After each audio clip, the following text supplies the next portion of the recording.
Compromisso é compromisso.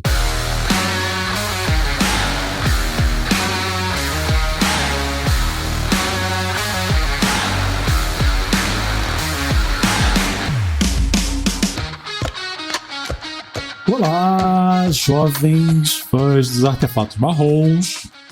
Eu sou Thiago Jaqueli, tem aqui comigo, como sempre, Fernando Portelada. O que sobrou dele. Fernando Portelada menos as cordas vocais de Fernando Portelada. Hoje é, assim, o primeiro dia que eu tô falando normal. Acho que desde terça-feira eu tava com uma amidalite, uma crise de amidalite absurda. Jaqueli me chamando pra gravar, eu falando, mano, eu não consigo falar. Eu não tô conseguindo nem beber água. Não podemos deixar nosso ouvinte na mão, não é mesmo? Importantíssimo falar sobre nosso formato do coração, o único formato possível. O único formato possível, segundo o senhor Fernando Portelada e segundo relatos internacionais que temos em primeira mão do grande jogador de pré-modern, Rich Shea. Jogador de pré-modern, vintage, legacy. Welcome. I would say you are about to play the best Magic that you've ever played in your entire life. You are going to interact with an unbelievable community. This isn't a community that's run for a corporation's profit. You are not playing in a tournament to raise shareholder value. You are part of a community that gives a lot of people a really enjoyable hobby. You are hopefully going to play in tournaments that raise money for charity, and you're going to be making a whole lot of wonderful new friends. So get ready to experience Magic in a way that you might never have experienced before. Bem-vindo! Eu diria que você está prestes a jogar o melhor Magic da sua vida. Você vai interagir com uma comunidade incrível. Não é uma comunidade voltada para o lucro corporativo. Você não vai entrar num torneio que serve para inflar os valores das ações. Você é parte de uma comunidade que proporciona um hobby muito prazeroso para muitas pessoas. Você provavelmente vai jogar torneios que levantam dinheiro para a caridade e vai fazer uma quantidade enorme de amigos maravilhosos.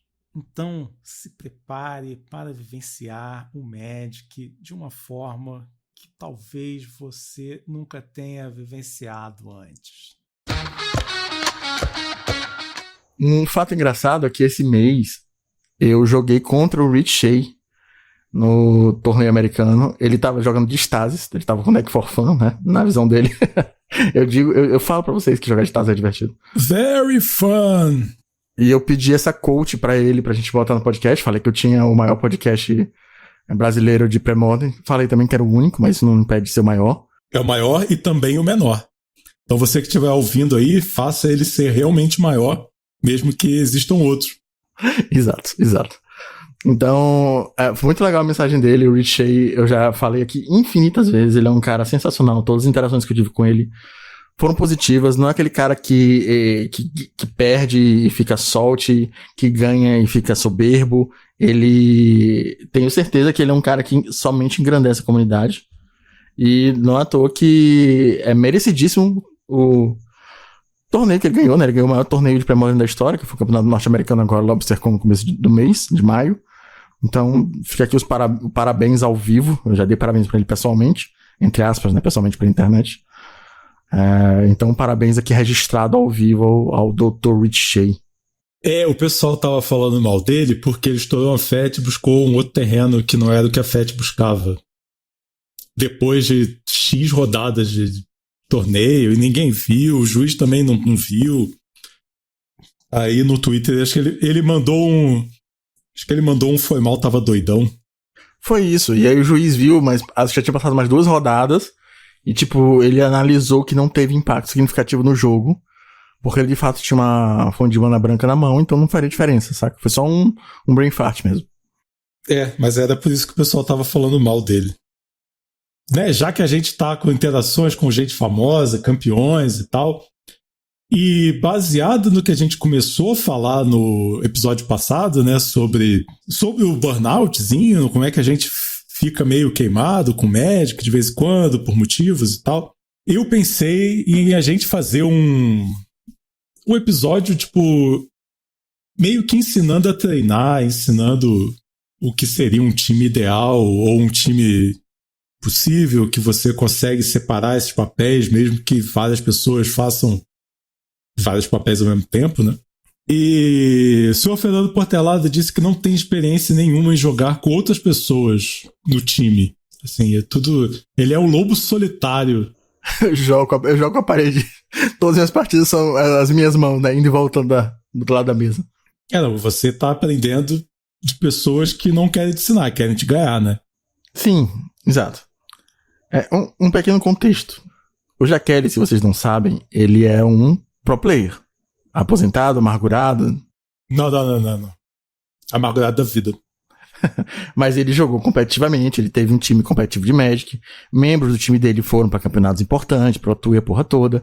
Então, ele sabe o esquema de um time sério voltado a resultados sérios. Como eu vou falar pela 1000ª vez, eu não moro em grandes polos de atividade magiqueira. Eu moro no Maranhão, e aqui, apesar de ter jogadores e campeonatos competitivos, não é nesse nível. Então, a minha vivência no Magic foi muito mais casual. Apesar de eu me considerar um jogador mais competitivo, eu tive bons resultados na minha história de 20 anos jogando essa merda. 20 anos? Por aí, talvez 25, 23. Enfim, muito tempo. Mais que deveria. Mas foram resultados conseguidos na marra. Não foram resultados conseguidos através de um propósito. Vou dar um exemplo. Eu joguei muito bem de Tron na época do Pauper, mas foram resultados que eu consegui através de muito volume e observação privada. Basicamente, eu tinha um caderno, eu já falei isso no meu podcast antigo uma vez, e eu anotava todas as partidas que eu tinha, as mulligans que eu fazia, a carta que eu achava decisiva pra ganhar. E eu levava esse caderno pra lojinha mesmo, acabava a partida, eu começava a rabiscar rapidão pra jogar o outro jogo. E isso me ajudou muito, né? Porque eu tinha as anotações das minhas partidas e relia e entendia as cartas-chave de cada coisa e tudo mais. E tinha também, obviamente, consumo de conteúdo, ler os primers, ver os vídeos e tentar entender o que estava acontecendo. E é o que eu faço até hoje, porque eu não tenho uma metodologia de treino ou de acesso à melhoria do meu jogo com ajuda dedicada a isso. Pois é, assim, até aí onde você vai de consumir conteúdo, na época lá tinha muito torneio pra gente ver, era a época que era o auge do Star City, né, tipo, então todo fim de semana a gente tinha um torneio de alto nível pra ver e tal, tipo, tudo isso é a parte fácil, entre aspas, fácil, né, tipo, que na época tinha artigo todo dia, pago, né? Mesmo a gente tinha uma conta rachada, né? Porque a gente sabe como é que funciona a internet. Mas ter acesso a conteúdo feito por pessoas comprovadamente sensacionais é primordial para você pegar num próximo nível. Mas eu tive, assim, no meu time lá, que meu time era de pessoas muito boas, o Obama, o João vai pra Pro Tour até hoje e tal, mas eu era o cara ruim do time. E mesmo assim eu conseguia ir melhor do que a média das pessoas. Várias bati na trave, vários top 16 na época WMCQ, de PTQ, quando o PTQ era aberto. E peguei um esquema, como eu sou muito metódico, de como que a gente monta dessas coisas que você vai juntando sozinho, como que isso pode servir para outra pessoa. Como que de 5 pessoas que a gente tinha, a gente conseguia extrair 5 vezes mais informação para compartilhar. E aí a gente tinha um grupo, basicamente um grupo de discussão. Ninguém tinha papel fixo ali, né? Ninguém era um deck builder. Alguém era um deck builder melhor do que o outro, porque é assim que funciona. Alguém via jogadas que outras pessoas não viam, que também são as várias facetas do jogador de Magic, né? Alguém sabe analisar o metagame de um jeito melhor do que outras pessoas. Assim, não, tipo, esse aqui tá overrated. né, tem um deck to beat, mais né, que é o pedra. Aí o segundo deck que é feito para ganhar desse deck to beat, que é o papel, identificar esse tipo de coisa no formato. Então o que você quer? O deck to beat lá, que é o pedra, ele tem um alvo enorme na testa e as pessoas, no primeira camada de pensamento, vão fazer um deck para ganhar dele. E como que eu monto o deck que seria uma tesoura que ganha do deck feito para ganhar do mais popular? Sem ser buy pro deck mais popular, porque tá fora de cogitação.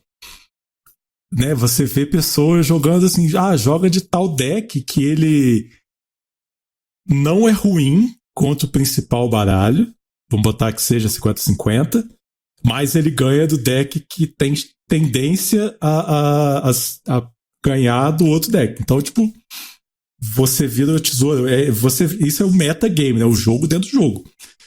Alguém falava isso dentro do nosso grupo de discussão. E aí a gente discutia se tá falando merda, se não tá, se é isso mesmo. Pra ajudar a gente a cumprir marcar todos os espaços, todas as lacunas, né? Meu deck tá bem escolhido. Estou treinado com ele. Ele tá bem escolhido, bem construído. O sideboard tá tunado para jogar contra o que a gente acha que vai ser o winners metagame, né? O metagame do top. Mas assim, a gente parte de um princípio que todo mundo que tá no grupo são pessoas que sabem bastante jogar Magic e contribuem com os pontos fracos que a gente tem. E aí, pensando nisso, né, tipo, a gente, quando tava chegando perto de um torneio, começa assim, eu não sei, tô em dúvida entre deck A ou deck B. Aí a pessoa fala assim, esquece esse aqui. Né, eu tô jogando esse formato e tô vendo que o deck que você quer não é legal. E, né, esse outro aqui tá dentro do estilo que você gosta, e só que melhor. Você vai se dar melhor no torneio e você não vai sair muito da sua zona de conforto. Você não vai precisar aprender o baralho e tal, mas não é você não vai pegar assim, o fulano mandou você jogar com esse baralho aqui, você chega no dia do torneio com a pilha de cartas que você não sabe como é que funciona. Né? Então, tem um grupo de discussão, acho que a gente já falou isso várias vezes, tem um grupo de discussão, além do grupão, que a gente todo dia fala os mesmos assuntos sempre, proxy, blá blá blá, fulano é ruim, fulano é bom. Tem um grupo de discussão mais séria, e sem virar bagunça, eu acho ideal, assim, tipo, você meio que falou que já tinha um desse no Pauper. Teve alguns, cara, mas quando eles começam a crescer desordenadamente, de forma mais orgânica, eles perdem sua função. Totalmente. Exato. Então, assim, eu fiz parte de alguns grupos na época do Pauper que eram mais focados e eles acabaram se transformando em mini grupões. Acho que o melhor grupo foi na época que ia ter o Nacional Pauper, e aí reuniram jogadores que iam jogar de Tron no Nacional Pauper nesse grupo. Eu nem ia jogar o Nacional Pauper, mas eu sempre fui conhecido na comunidade por jogar de Tron e ter resultados interessantes e falar muito sobre o deck. Então, eu tava no grupo também, e as pessoas estavam afinando a lista pra jogar o Nacional nesse ano. Acho que, cara, faz tempo, pré-pandemia. Mas, essa questão, Jaqueline, toda que tu tá falando sobre desvendar o metagame, eu acho que ela já é feita e entra em consenso comunitário. Que, por exemplo, a gente tem tanto acesso hoje, até mesmo num formato de nicho que nem o Premodern, porque você tá falando sobre assinar o Star City e ter os campeonatos e tal. Cara, a última vez que eu joguei um formato mainstream de Magic foi em 2009. Então, assim, eu não sei o que é acompanhar o Pro Tour na televisão e ver os decks que eu tô jogando na minha casa, saca? Isso não existe mais. Há muito tempo. Então, sobre o metagame, a gente pega os, entre aspas, especialistas, né, os influenciadores, a galera que faz resultado no campeonato e tudo mais. Então, dando entrevista podcast, a gente meio que sabe, o deck to beat, o Pedra é o Dreadnought. Qual deck consegue ganhar do Dreadnought? O que tem vantagem? O que ganha desses 2 decks? Então a gente sempre tem ali aqueles 3, 4 decks rodeando e sabe que eles conseguem ter partidas interessantes entre si. Essa eu nem acho que é o problema. Assim, o meu problema é pessoal, né? Eu falo sobre o meu problema pessoal, é treino direcionado mesmo, porque toda vez que eu treino uma partida, eu jogo a partida e eu não sei como extrair o melhor daquele jogo para aprender a partida em si. A não ser que eu esteja lendo um conteúdo de alguém realmente fale assim, ó, o segredo dessa partida é a carta X na jogada Z. Então assim, quando o oponente fizer isso, você tem que ter a carta X, porque ela vai desestabilizar, então você tem que fazer o combo mais rápido desse jeito, tem que rushar o combo. Só que isso acontece muito tarde no processo, porque assim, como eu não tenho treinos direcionados nem frequentes, eu aprendo jogando torneios, que é basicamente o que eu jogo. Então, jogando a partida umas 5 vezes, ganhando 2 e perdendo 3, eu descubro que fazer a jogada é o certo. Às vezes é uma coisa muito óbvia, às vezes não. Pensar em um exemplo. A partida de Stasis contra o Land Steel, que no papel é muito fácil, né? Porque quando você lê o Primer do Stasis e tudo mais. Mas tem nuances dela que eu aprendi fazendo. Quando você tá esperando o cara se tapar pra Stasis, você não tá com o mana short na mão. E aí, de repente, se leva um decretão no final do turno. Você tem que começar a ficar... Ele destapa e, sei lá, às vezes manda outro decreto, saca? Quando você já tá tapando os soldados que bateram uma vez. Então, assim, é uma coisa que você tem que ficar ligado, né? Nos Stasis preventivos pro decreto. Porque se ele se tapar pro decreto de 10, 12 soldados, lá no late game, ele só tá tapado já. Então, é uma coisa a se pensar. E aí, geralmente, Stasis, você procura o combo na mão, né? Pô, tô com o combo certinho aqui, tô com Stasis, tô com o terreno, e aí eu consigo travar o jogo, tem um Gush, daqui a pouco eu acho Black Vise, tá bom. Tem uns counter pra proteger. Mas nessa partida não é isso. O negócio não é o Stasis, o negócio é o Black Vise. Pô, uma mão com 2 Black Vise, você sair, pô, é GG. E coisa que você aprende fazendo, saca? Não é uma coisa tão óbvia. Talvez seja, mas não pra mim. Então foi coisa que eu aprendi jogando. A primeira partida contra a Lane não foi tão boa, a segunda foi melhor. E aí vai acontecendo.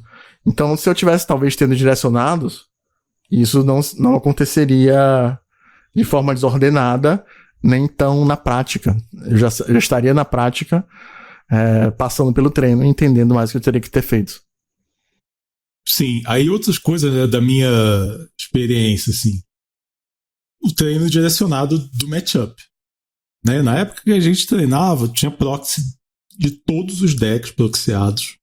2 de cada para poder treinar mirror. E aí a gente senta e fala assim, hoje vamos treinar tal matchup. Stasis contra Land Steel. 5 na play, ou qualquer número, depende de quanto tempo você tem disponível. Tantos na play, tantos no draw, tantos na play, tantos no draw, pós-side.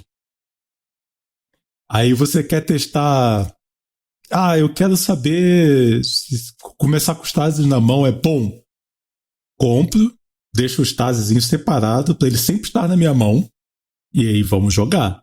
E comentando as jogadas. Assim, tipo, é um treino. Treino é treino, jogo é jogo. Assim, é muito um treino. Quer testar? E se não vier Stasis nunca? Vamos jogar. Você tira os Stasis do teu deck.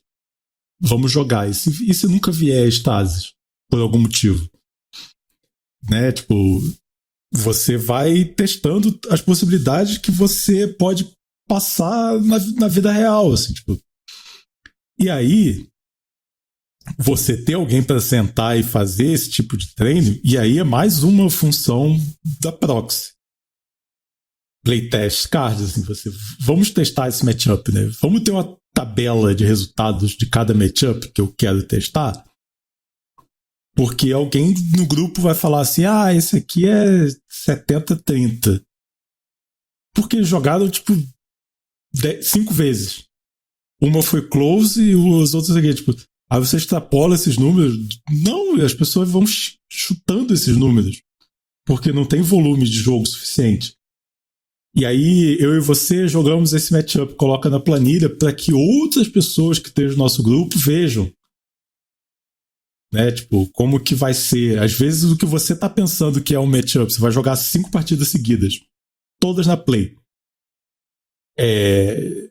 O que você pensa sobre esse matchup na primeira partida é diferente da conclusão que você chega na quinta partida. Né? É diferente da conclusão que você chega na quinta partida. E aí você tem uma tabela, você que curte ter uns Excel aí, que eu tô sabendo dos resultados. Tem uma tabela... Todos feitos pelo Álvaro. Pelo Álvaro que a gente botou o áudio dele no último episódio, o Álvaro do Mind Gears. Ele fez a tabela que eu uso até hoje, cara. Isso lá pra 2022, 2021.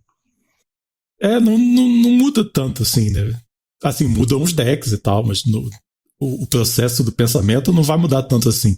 E aí você tem o número cru e você pode ter o número comentado, assim. Eu perdi, mas foi no detalhe, eu perdi porque o oponente comprou alguma coisa específica. Eu perdi porque eu comprei uma coisa específica. Então você tem os comentários e tal, tipo... É meio que um método científico e ele realmente funciona, né? Acho que agora finalmente chegou a vez de eu contar o meu caso de sucesso. Por favor. Sobre o card game, glorioso card game hoje extinto, Marvel Battle Scenes. Nunca aprendi a jogar esse jogo. Eu nunca aprendi a jogar esse jogo. Eu lembro meus amigos, nossa, os caras da lojinha lá alucinados por esse jogo. E só falava nisso porque os caras nerdão de Marvel e tal, e eu quero montar o deck. Os caras queriam montar o deck do seu personagem favorito. Assim, eu gosto do Homem-Aranha, eu vou montar um deck do Homem-Aranha. Eu gosto do Thor, vou montar o deck do Thor. Na lojinha, beleza, parabéns. Aí os caras falaram assim, vai ter o nacional de Marvel Battle Scenes. Eu falei, cara, vocês não vão se despencar daqui pra São Paulo pra jogar com o seu deck meme que você gosta, só porque você gosta, vamos montar isso aí. Montamos uma tabela de matchups, assim, quais são os decks do formato. Aí fizemos uma tabela, decks do formato, para um lado e para o outro, e fazer uma tabela de matchups. Aí a gente viu, assim, cara, vocês gostam de jogar com esse maluco aí, com o Tony Stark? Ele é ruim, ele tem 45% contra a maioria do field. É o The Você Rock. não vai jogar com isso. Você pode amar o Homem de Ferro, cara. Você vai sair da sua casa, vai andar 400 quilômetros pra fazer carinho no Homem de Ferro, meu irmão. Você vai chegar lá e vai jogar com o deck certo, sabendo o que esperar dos matchups. Botei os caras todos pra treinar, pra alimentar essa tabela. E depois que a gente já tava com a tabela pronta, que você pode fazer isso sempre, né? Sempre atualizar. Joguei o matchup e vai atualizando a tabela. Vai ter o torneio. Eu vou olhar essa tabela e falar, beleza, tipo, você vai selecionar 3, 4 decks mais viáveis. E dentro desses 3 ou 4 decks, você vai escolher o que você gosta mais. O que você já tem as cartas. O que você tá mais acostumado com o padrão de jogo. Beleza, sempre vai ter isso. Sempre vai ter um melhor deck. E nem sempre o melhor deck é o deck certo para você jogar no torneio. É assim que o metagame se adianta, né? E você ter alguém para discutir esses resultados e alimentar essa tabela é primordial. Assim, e aí, terminando com Marvel, os caras foram, tipo, sei lá, 10, 12 pessoas. E 4 delas fizeram top 8. Só de sentar a bunda pra treinar e não pegar um deck aleatório e falar assim, eu gosto desse, tomara que eu ganhe. Só de sentar e fazer isso, as pessoas passaram para um outro nível de jogo. Né? Isso foi a minha contribuição para um jogo que eu nunca joguei. Eu fui às cegas, assim, tipo. E isso é igual ao Magic, né? Sim. O que eu te pergunto agora é, tipo, a tabela de resultados, ela é pessoal? Ela é montada pelo grupo pra todo mundo entender como é que funcionam os matchups. Essa tabela aí era compartilhada no Drive. Todo mundo podia jogar e atualizar. Justo. E aí você não precisava jogar com o deck X pra saber como era a matchup do deck X contra o deck Y. Né, você já tinha. Aí dentro do grupo você fala assim, é isso mesmo? É fácil mesmo? Aí alguém que jogou vai te explicar. Assim, não, se vier assim, assim, assim, se você tiver esse padrão de jogo, vai ficar mais fácil. E essas partidas do treino direcionado, tu falou 3 na play, 4 na play, 4 na draw e tal. Era 1x1 mesmo ou tinha outra pessoa observando pra dar pitaco? Aí depende do dia. Mas já fiz dos dois jeitos. O que os pro players lá, quando eles vão pro Pro Tour, quando eles vão pro Pro Tour, pegam aquelas casas, alugam Airbnb com um monte de gente e tal, eles fazem sempre com alguém olhando. E de preferência 2 pessoas olhando, uma atrás de cada jogador. Né? Tipo, 2 pessoas jogando, 2 pessoas olhando, uma pra cada deck. E aí discutem.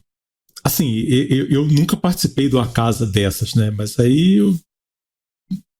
sempre que passava um brasileiro mais novato, assim, tipo, pro Pro Tour, o Vili, que pra mim é o pai dos brasileiros do Magic, dava um jeito de... O Vili não sei se vocês conhecem o Vili Eder, assim, ele é dono da Bazar de Bagdá,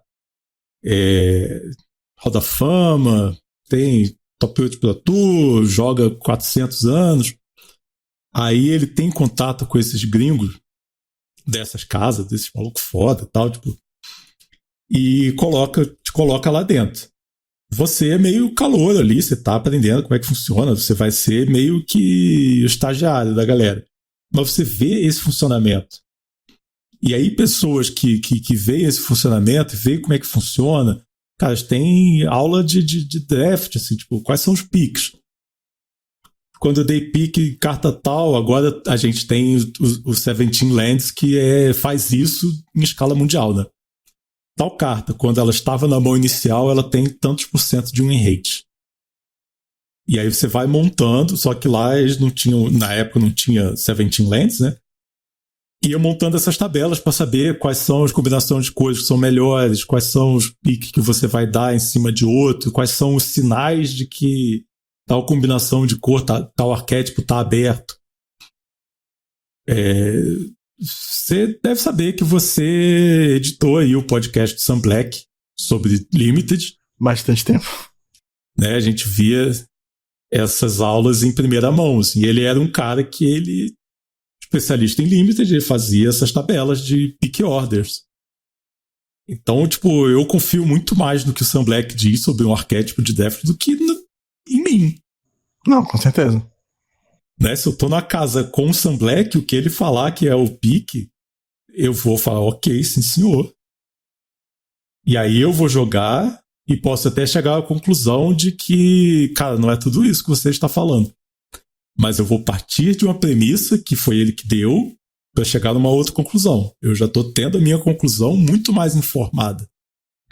Né? E jogar essas matchups com alguém olhando para depois falar assim, tal hora eu acho que você fez cagada naquela jogada lá e você ganhou, você perdeu por isso. Ou tal hora você tirou essa jogada da cartola, nunca teria feito isso, e aí isso fez você ganhar a partida. Né? Ter alguém olhando e depois te contando, você fala assim, e se for uma pessoa que é boa no Magic também, melhor ainda. Né?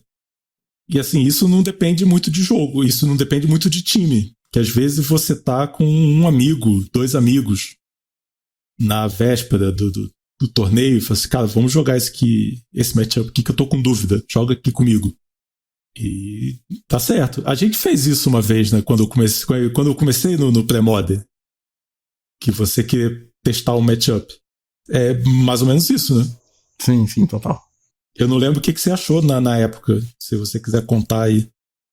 Eu acho que a gente jogou poucas vezes e pareceu mais um jogo do que um treino direcionado. Então, assim, a gente não fez esse rolê de jogar várias partidas na Play, várias partidas na Draw, várias partidas com side, várias partidas sem side, a gente jogou. E é mais ou menos assim que eu tô acostumado a fazer, porque dos períodos que eu tive um bom sucesso no Magic na minha vida foi quando eu entrei no mall. E eu entrei no mall especificamente pra começar a ter mais sucesso nos torneios da liga de pauper que tava tendo na minha cidade. E tava ficando uma liga mais robusta, com 15, 20 players toda semana, então tava ficando bem interessante, inclusive em questões de premiação. E aí eu comecei a jogar mall todo dia. O que a gente fazia na época? A gente tinha campeonato durante a semana, salvo engano, era na quarta-feira.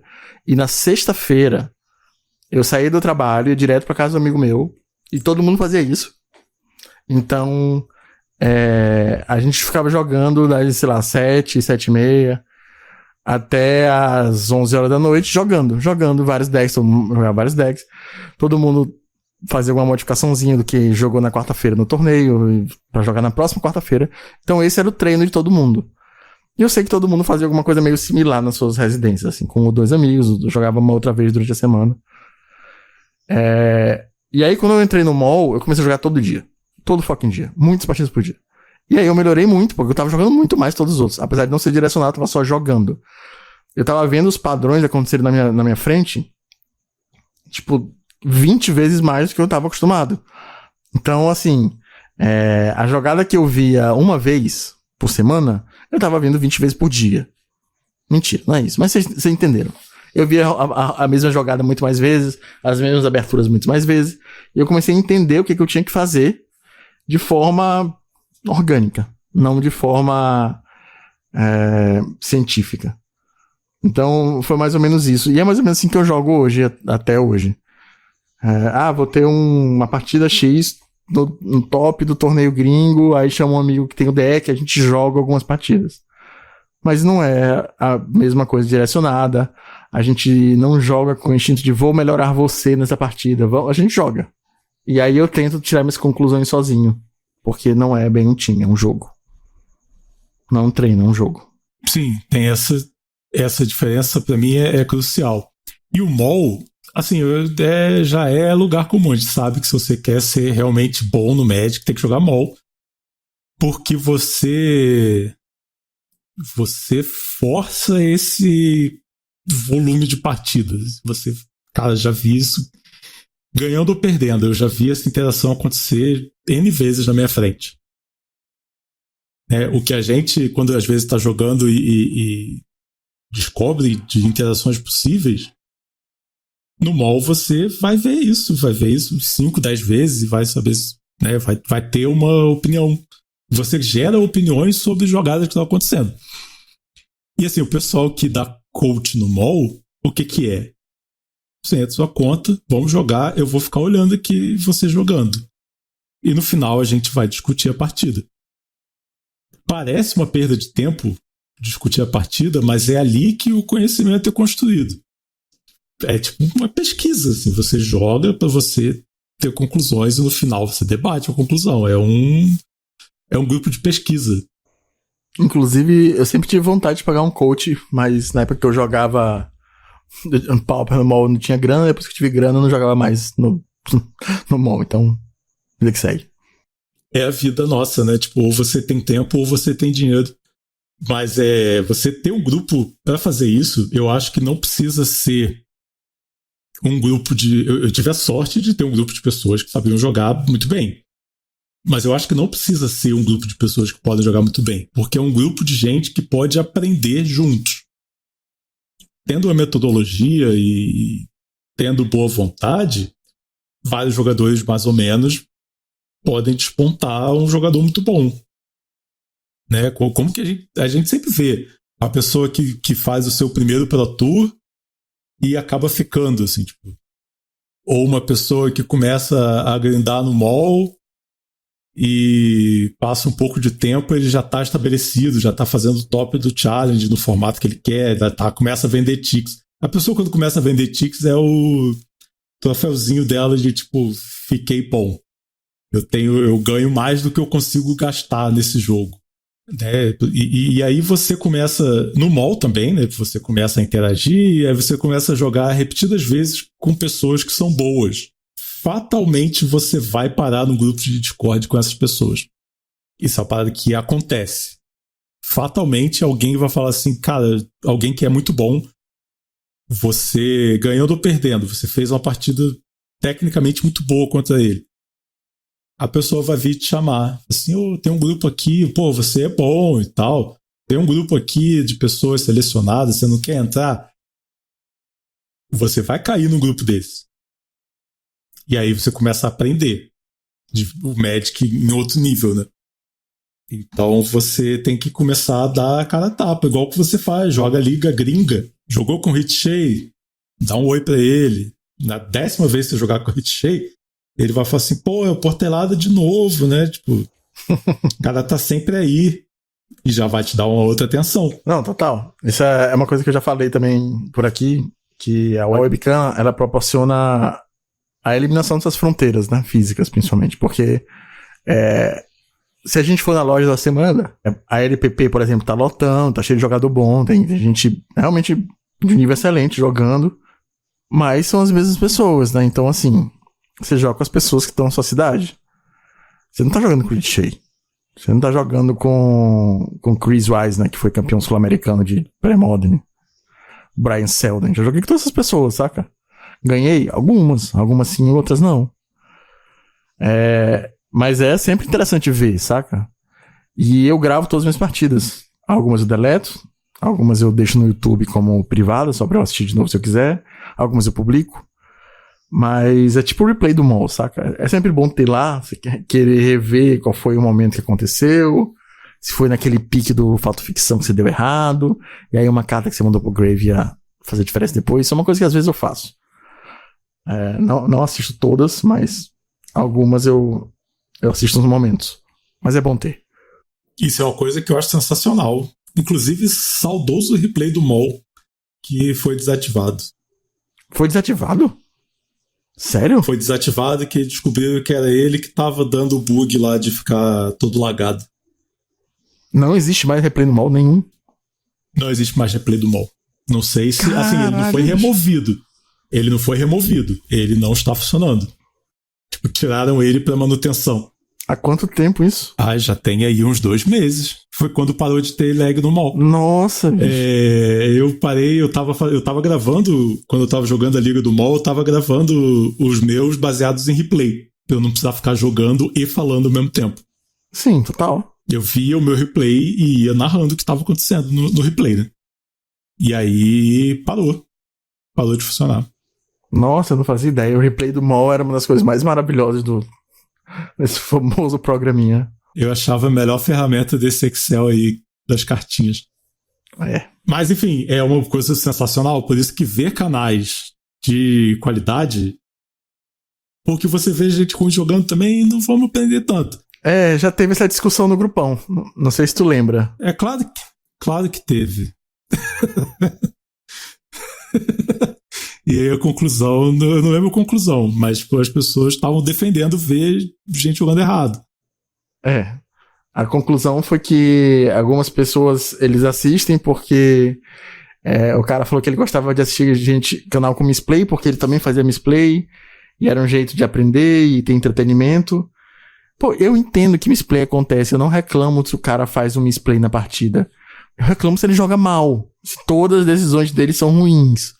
Tipo, aquele canal Neon Mushroom, tem o cara cabeludo, que eu esqueci o nome, que é o Mushroom lá, e tem o amigo dele que está sempre jogando pré-modern com ele.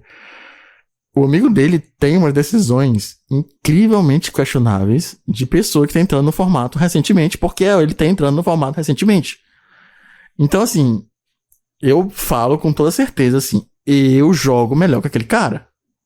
Fácil. E eu não sou o melhor jogador de pré-modern do mundo, jogador mediano. Mas eu assisto porque é maravilhoso, a edição é maravilhosa, eles têm uma química boa, é mais entretenimento do que conteúdo de aprendizado. Mas é quando tem um cara que nem tem o entretenimento, nem tem a edição, nem tem a malemolência e faz uns misplay feio, não, cara, não tem defesa. Você tá assistindo um canal bem feito, porque a gente curte assistir os elementos técnicos do canal. né, comunicação, edição legal, a comunicação das pessoas e tal, tipo. Mas assim, misplay, realmente, você vai ver lá o Finkel, ele vai falar assim, pô, joguei igual a minha cara, tipo, e você vai ver o cara tá fazendo as paradas que você nem sonha. Eu acho que essa galera faz misplay direto e tal, tipo, a gente tem que sempre estar mirando pelo menos um degrau acima da onde a gente tá. E aí eu acho que é um grande erro das pessoas em geral, do jogador de Magic em geral, assim, tipo, não saber avaliar o seu real estado de técnico do jogo. Não sei se eu sou bom ou sou ruim. Na minha cabeça eu sou bom. Ou tem gente que é ao contrário. Na minha cabeça eu sempre sou ruim. E aí você saber onde você tá, em que nível você tá, pra você mirar um degrau acima, tipo, às vezes eu realmente tô entrando no formato, vou ver um jogo de quem tá entrando no formato. Ou eu vou ver um jogo de quem não tá ganhando os torneios ainda, mas já tá acostumado com o formato. Ou eu já tô acostumado com o formato e quero melhorar, eu vou ver as partidas de uma pessoa que tá fazendo top direto. Ou eu estou fazendo top direto e quero melhorar, eu vou ver o top 8 do Nacional. Então você sempre tá dando esse degrau pra cima. Porque, cara, às vezes a gente via nessa época de ouro, de Pro Tour, Star City e tal, tipo, pessoas. A gente sempre via lá em casa, porque eu dividia a casa com um jogador de Magic. Maravilhoso. E um não jogador de Magic. Cara, quando mostrava draft do Pro Tour, LSV na mesa, o cara não sabia, não fazia ideia do que estava acontecendo. E a gente lá tentando, porra, por que ele fez esse pique e tal? E o outro que sabia o que era Magic e tal, mas não jogava, ficava assim, cara, tipo, isso é outra partida. Por que tem um 6? Por que tem um dragão de Shiva que ele deixou passar e deu um pique num urso cinzento? Não entendi isso aí. Né? Por que ele não pegou a rara? E a gente tipo, fazendo altas teorias, e o cara que não tá acostumado, ele é outra língua pra ele. E um monte de gente lá em casa também vê. Então toda vez era tipo, fazia comida e ficava vendo e tal, fim de semana inteiro. Quem não tava muito acostumado ficava olhando e falava assim, cara, essas pessoas eles estão jogando outro jogo, cara. Não é o mesmo Magic que eu jogo. São as mesmas cartas, mas só isso. Eles não estão. Fica sem entender o que tá acontecendo. Então você querer mirar muito lá em cima também, você perde a referência. Eu acho que aí você dá uma descida, vê uns torneios, vê umas partidas mais questionáveis, mas que você consiga compreender. Não, faz todo sentido. Essa autoanálise é uma coisa que, via de regra, a gente não faz enquanto pessoa. Isso faz tanto sentido, porque tem uma história que eu gosto de lembrar, que eu tava vendo uma partida, eu tava jogando de Lane Steel na época, e aí quando eu pego um deck novo, eu faço o básico, né? Tipo, como, novamente, não faço tantos treinos direcionados, não tenho uma equipe de treino, vai no YouTube, bota deck tal, pré-modern e vai vendo o que tem.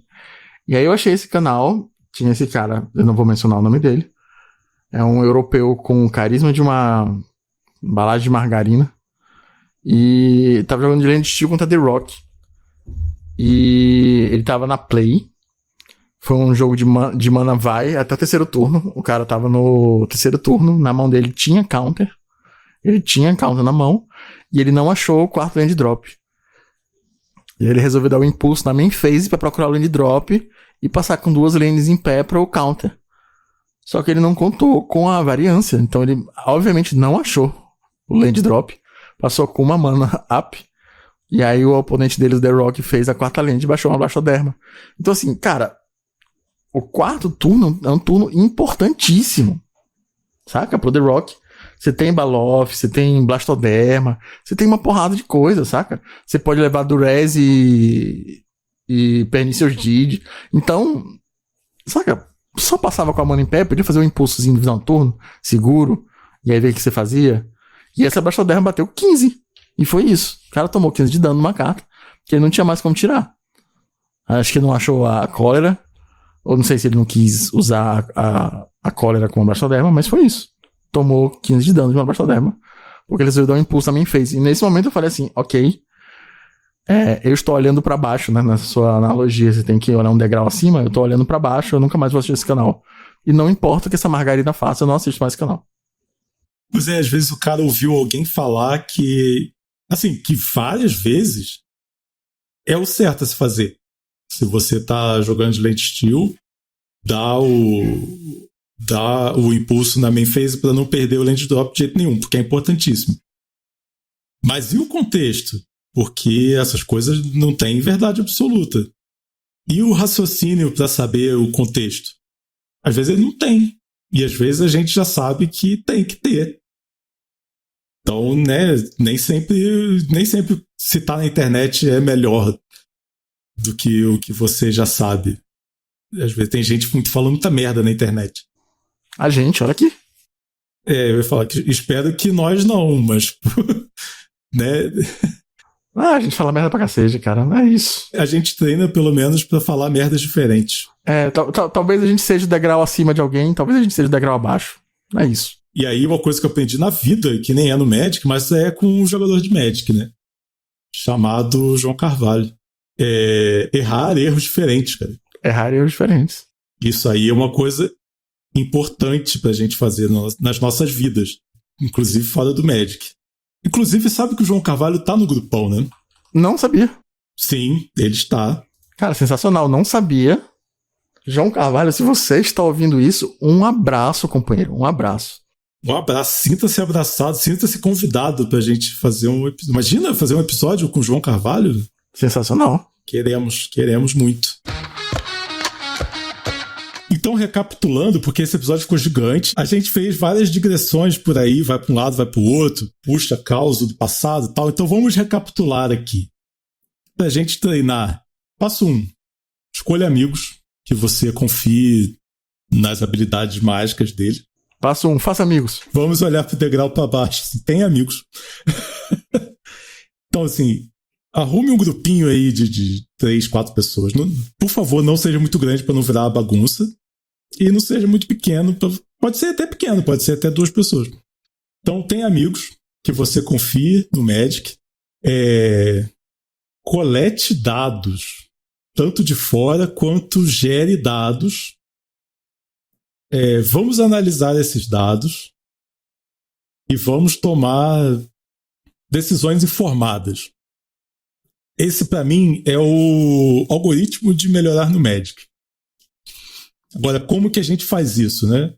Eu acho que o treino direcionado é o principal jeito. Você pode fazer isso sozinho, né, jogando contra outra pessoa e tal, ou com alguém olhando, que eu acho até melhor. E conversa, assim, tipo, coisas que a gente acha perda de tempo não são perda de tempo. Conversar sobre o que acabou de acontecer nunca é uma perda de tempo.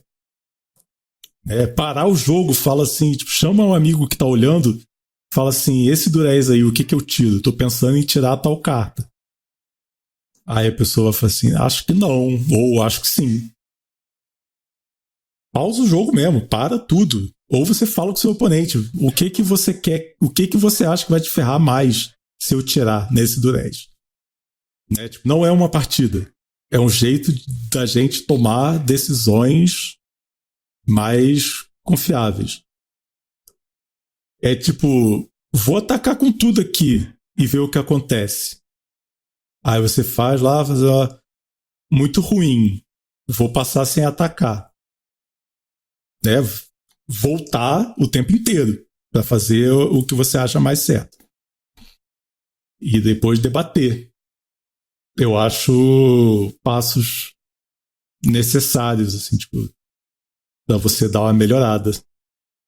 E aí, senhor Fernando Portelada, o que você tirou de hoje? O que você quer levar para a sua vida mágica ou não mágica? Cara, eu gostei muito da ideia de tentar fazer treinos mais direcionados. Eu não jogo tanto Magic quanto eu deveria ou gostaria, porque eu tenho preguiça, admito. Então, eu até falei isso no episódio do Burnout, eu tenho outros hobbies. E Magic é uma coisa que não é um hobby fácil, ele não é um hobby tão palatável quanto às vezes você ficar deitado no sofá vendo uma série, ou você jogar um videogame, sei lá, não ligo o videogame. Eu não consigo ligar o Magic, jogar 20 minutinhos e acabar. Não é uma partida, saca? O videogame eu consigo fazer isso rapidão se eu quiser. Então, assim, várias vezes eu abro mão de me colocar no lugar de esforço do Magic porque eu tô queimado do dia já, eu tô burnoutado do dia. Hoje mesmo, a gente tá gravando um domingo. De noite eu trabalhei hoje bastante porque eu tava doente, eu não consegui acabar um dos vídeos que eu tava fazendo. E tô vindo de uma doença filha da puta, que eu passei 3 dias sem comer e sem falar. Eu tô parecendo um cadáver, cara. Vocês não estão vendo minha cara.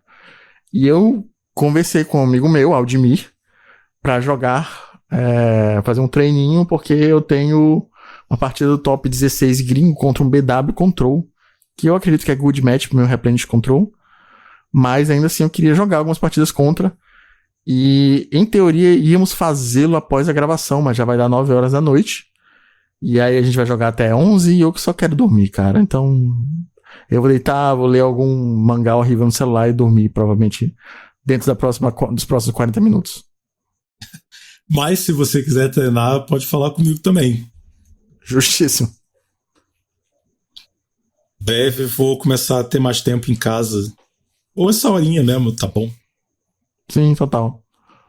Mas nesse caso específico é porque o Aldimir falou que tá treinando bastante com deck também, tá jogando bastante de BW, então unimos o útil ao agradável. Ele também quer jogar com deck, conhecer as partidas. Sim. E assim, eu aí particularmente, e aí como eu falei, cada pessoa tem uma função que gosta mais dentro do Magic. Eu prefiro treinar, tipo, jogar esse tipo de coisas, essas partidas direcionadas e tal, eu prefiro fazer isso do que sentar e jogar uma partida real. Até você chamar e falar, vamos treinar esse matchup. Pode crer, interessante. Se quiser, estamos aí. Falar é melhor do que jogar.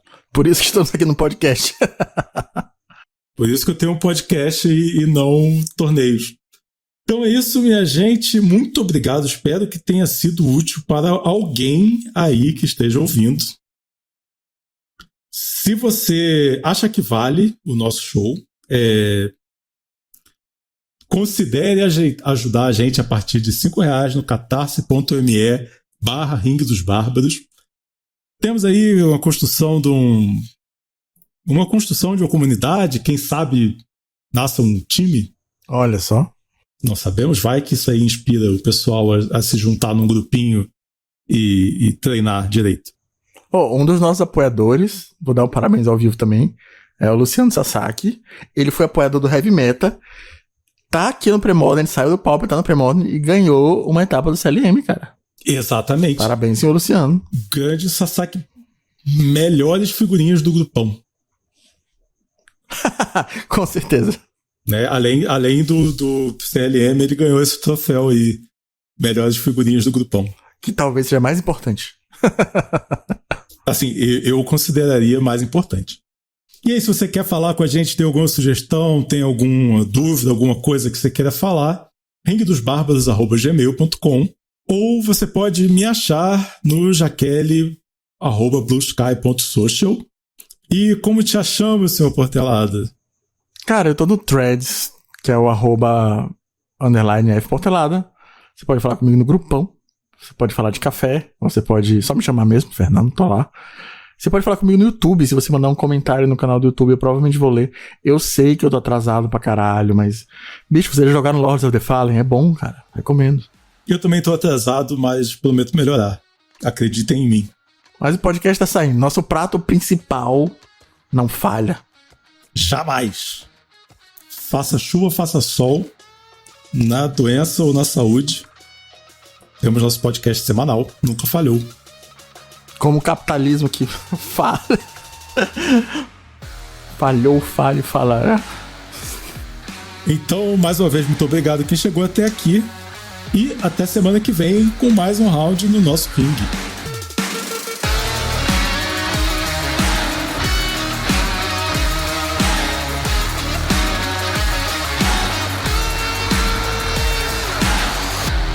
Aí ele... Joguem Premodern.